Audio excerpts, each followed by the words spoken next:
Before we get to that, India's megastar Pawan Kalyan, Indian film actor, producer, director, screenwriter, is in the house today to talk about minority ownership and expanded businesses, which is one of my favorite conversations and topics. Join us for this special edition of the Armstrong-Williams Show.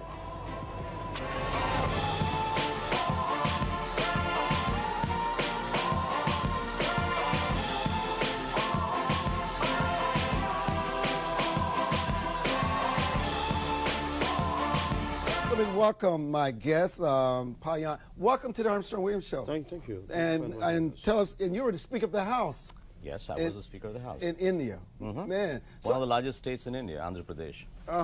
And that is Manohar Nadenia?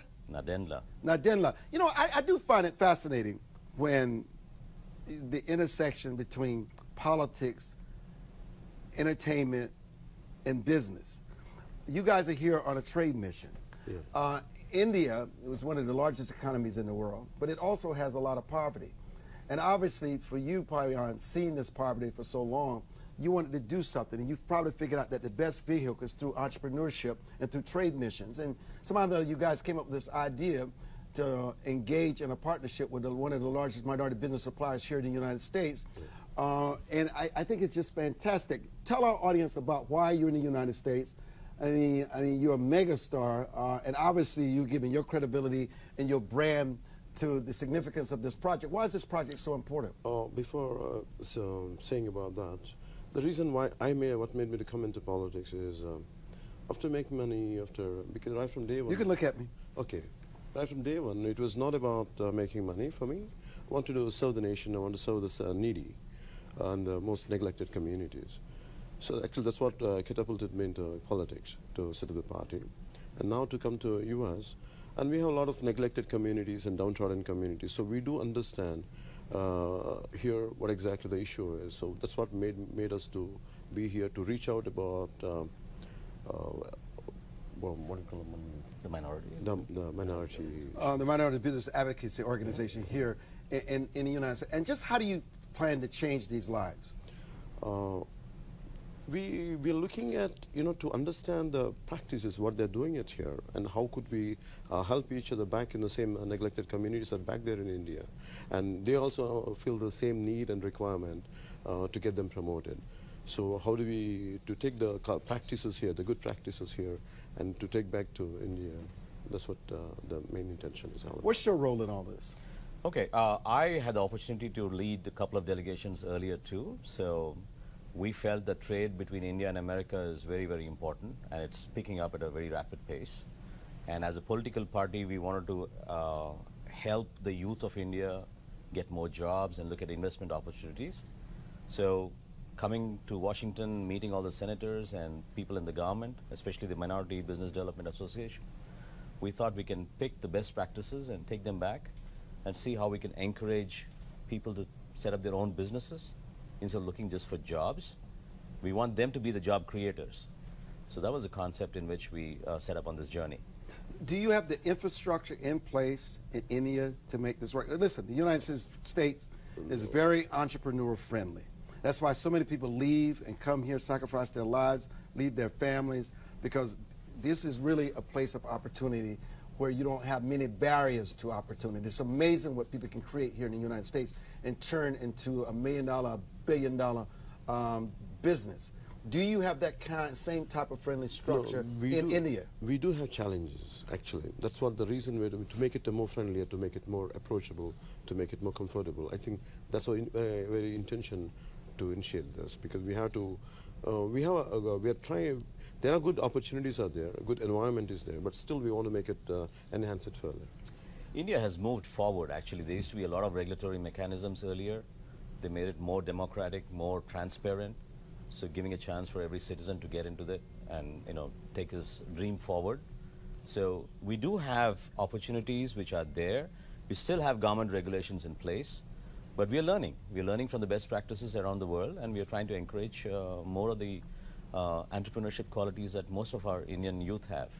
You guys met with some very key players in our nation's capital. Secretary Ben Carson at Housing and Urban Development, Senator Tim Scott, Senator Paul Ryan, Senator Daines. What role will any of those members or HUD play? Because I know HUD has these opportunity zones. They have these envision centers. Yeah. What role, or what did you learn from meeting with Secretary Carson? Opportunity zones. Opportunity zones. Yeah, because there's a lot of need for that, to develop that kind of concept back in our state and back in our country. And that is a key factor, I mean, key policy which we're taking back to India, and also about the immigration thing. One of the things, I have not been to India. One of the few places I've not been in the world. But one of the things that people talk about, they talk about the extraordinary wealth, but they also talk about the extraordinary poverty. True. That's what we are about. I mean, our party is about reducing the gap between the haves and the have-nots. You know, we've seen that the struggle is so high that the equality that every citizen should get in terms of his struggle to grow is not available. And we're trying to reduce that to make it more transparent and more available for everyone to share the resources. Are these entrepreneurs already in the making? Or do they already have businesses that you're trying to enhance? Because if someone doesn't know how they're going to put shoes on their feet, where the next meal is coming from, they don't have a roof over their head, you're talking about taking entrepreneurship from the United States and back to India could be meaningless. What is the bridge that can give this the best chance of working? And are they prepared for it? When it comes to us, like we from the state of Andhra Pradesh, which is newly formed just a few years back, 4 years back, so we have greater opportunities built from the scratch. I think that's where we're taking the advantage. And what is scratch? The infrastructure, the fact that the administration. So how long would it take for the infrastructure to get up to the speed where this can actually work? How many years are we away? It's more, I mean, more in policy making. I mean, the state was already existing, but it was divided 4 years ago. I get that, but how far away before you can have meaningful? We're ready. You're ready. We're ready. So who are the entrepreneurs? Describe them. What type of entrepreneurs would benefit from this? We are looking at the youth, because 65% of the India's population today is below 40 years of age. Wow. And they are the ones who are seeking out to go to different countries, become bigger, take their wealth back to their families, expand their vision and their horizons. So most of the immigrants coming to America are from our state, and they're all from the information technology world, doctors, engineers. They're all highly qualified people. So technically they're very sound, they're very qualified, and we need to help and promote them.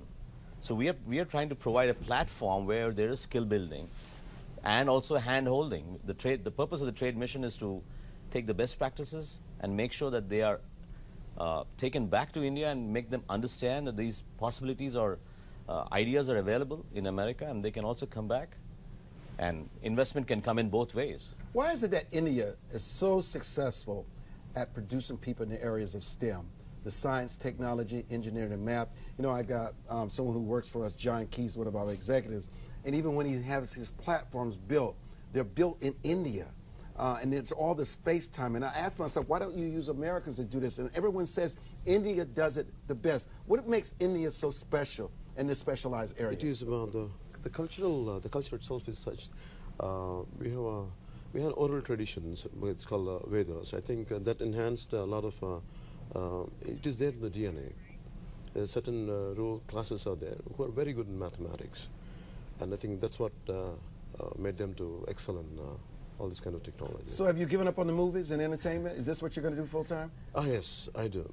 I did. That's what I'm doing right now. And after doing films, you know, what you say good things in social transformation in films and doing it in real life are two different things. Right. And in 2.5 hours, you create a story, you create a problem, you create a solution. But in real life, even if you work for 2 decades also, still you won't get a good solution. But nevertheless, I prefer to do it in real life than in cinema. Power star. That's what you are, power star, Pawan Kelly. You know what? Let me tell you, we really appreciate what you're doing. Anytime you can lift people out of poverty and introduce them to entrepreneurship, where they can control their own destinies, help their families, become great citizens and contributors to your state overall, that is a wonderful thing. And I'm glad you're setting an example for other actors and entertainers to make this kind of transaction where you have a bigger impact than the impact you had as an actor. I want to thank you both for joining us, and we wish you well. Thank you, Mr. Armstrong. Thank you very much. Thank you for the opportunity. We'll be back. We're going to look into the strong cast of